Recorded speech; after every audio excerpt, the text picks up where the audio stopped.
baladant sur les plateformes de diffusion de vidéos en continu, notamment dans le cadre de la préparation de vos cours, vous avez probablement déjà été exposé à différents types de vidéos pédagogiques.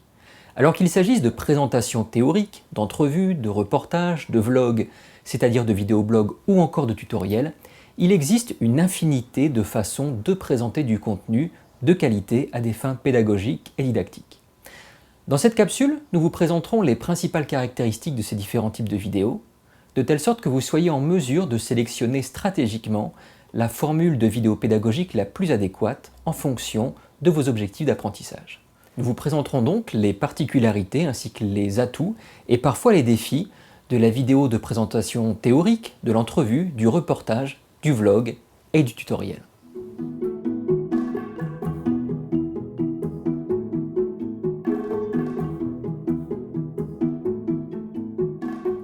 Une vidéo de présentation théorique, c'est une vidéo dans laquelle on part d'une définition pour aller vers un exemple précis, c'est la méthode dite déductive, ou à l'inverse, on part d'exemples pour aller vers une définition, c'est la méthode dite inductive. Dans ce genre de vidéo, on va chercher à définir les points saillants de faits, de notions, de concepts, en vue de le définir. Il s'agit, vous l'aurez compris, du type de vidéo pédagogique le plus courant et l'objectif d'apprentissage est généralement exprimé dans son titre.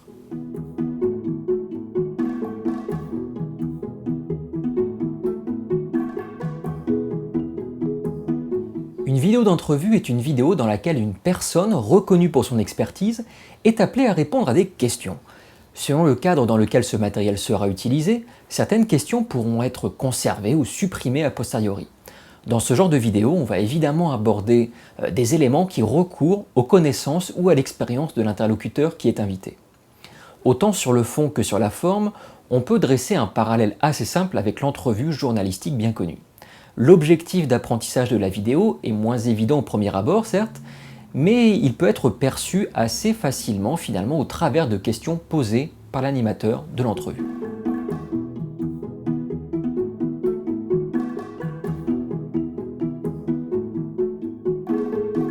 Une vidéo de reportage est un type de vidéo dans laquelle on va retrouver des éléments de la présentation théorique et parfois un ou plusieurs segments d'entrevue.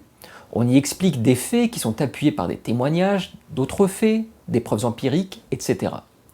Le reportage va généralement plus loin que la présentation théorique, en cela qu'il apporte davantage de matériel pour étayer le propos.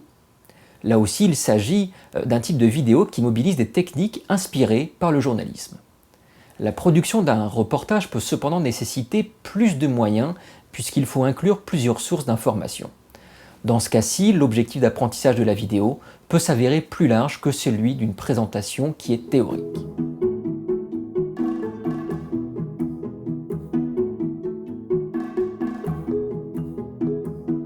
Le mot vlog est un néologisme qui est issu de la contraction des termes vidéo et blog. Le ton en général y est plus familier comme dans un journal de bord à voix haute. On est le sujet de la vidéo, on s'exprime devant la caméra, souvent avec la webcam de son ordinateur, voire la caméra de son téléphone, et l'on parle directement à son auditoire. On va partager à voix haute ses réflexions ou répondre aux questions de son auditoire. C'est un moyen qui est très simple afin de nouer un lien avec son auditoire et singulièrement sa classe ou son groupe classe. Plus intimiste que les autres formules de vidéo, le vlog est à la vidéo de présentation théorique ce que le tutorat est au cours magistral. Par ailleurs, c'est une méthode qui est beaucoup plus économique puisqu'elle ne nécessite que très peu de moyens et la qualité technique y est beaucoup plus secondaire. L'objectif d'apprentissage de la vidéo est de clarifier ou de préciser une réflexion à propos d'un sujet, comme une entrevue avec soi-même.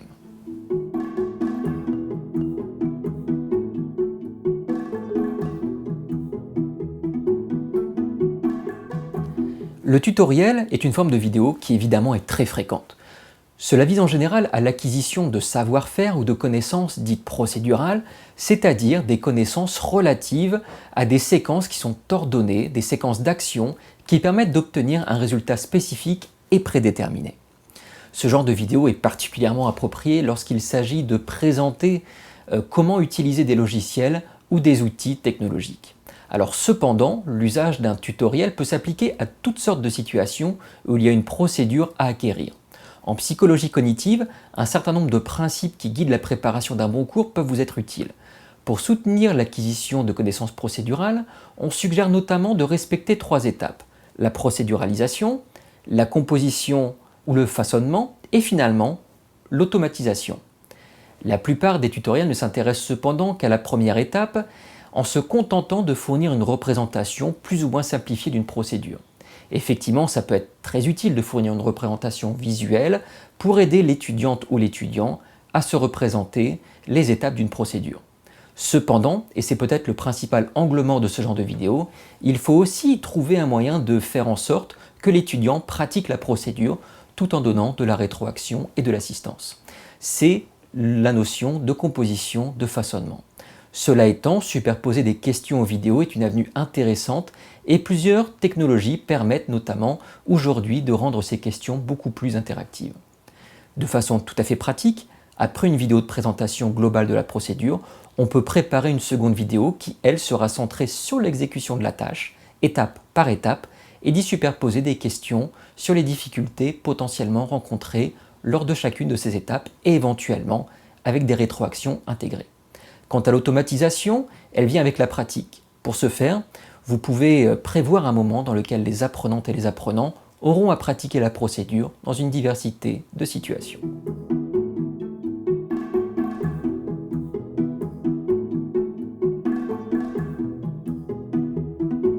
En conclusion, rappelez-vous donc que la présentation théorique qui vise à définir un concept n'est pas la seule option qui est à votre portée.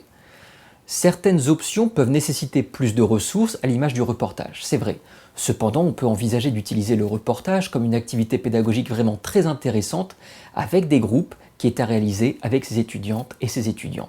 Les différentes facettes du reportage pourront être confiées à certains sous-groupes, celui-ci s'occupant de l'entrevue avec tel expert, celui-là se chargeant d'enquêter sur le terrain, etc., etc. Donc ça peut être mobilisé comme une activité pédagogique. Certaines formules comme le vlog sont au contraire peu coûteuses. Que l'on soit dans sa cuisine, voire au chalet, on peut ainsi produire des vidéos à la volée, très rapidement, avec du matériel dont on dispose tous dans nos foyers. Bref, comme bien souvent avec les solutions technologiques, pensez à bien questionner l'objectif que vous souhaitez atteindre avec une bonne planification. Produire votre vidéo n'en sera que plus rapide et plus simple.